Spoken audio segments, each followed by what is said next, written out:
Weddings are all about joy and excitement, but after you walk the aisle and into the supposed bliss of marriage, you can hit a wall. 50% of people who get married experience some kind of low, some kind of anxiety, sadness, possible depression after the wedding. That feeling even has a name: post-wedding blues. But sex and relationship therapist Kate McKenzie says there are ways to avoid and even beat this mindset after tying the knot.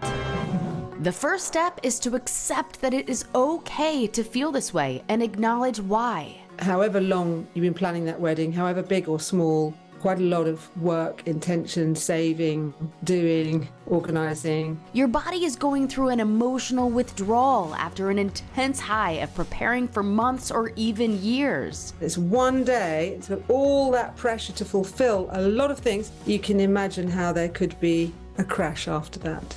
You may even be grieving your singleness. When we get the job of our dreams, sometimes we lose some of the free time we might have had. But when we get married, we lose singleness. It's like when you become a mum or a dad, you suddenly do not have the same time that you had. And that's a huge change and a huge loss if you are used to your own freedom. Pressures of society may also play a role. Society said you've got to have a house or a home or a car or a marriage or a baby or whatever. People follow the trajectory of what they've been programmed to do.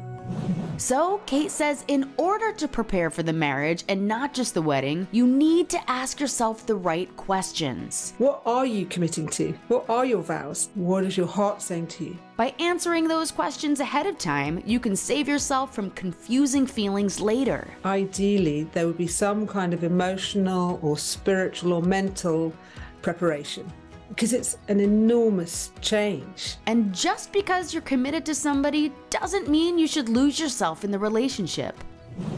The final step to avoiding post-wedding blues is to always remember who you are. Give yourself rest and recuperation and community and friendship and sweetness. Get back into your normal routine and remember to communicate with your partner. And if you're still struggling, it's okay to seek help from a pro. As soon as you admit a problem, you let the light in. But ultimately, the journey of love is a journey of the heart. And that's the journey that's unknown. We're learning how to say I don't to post-wedding blues.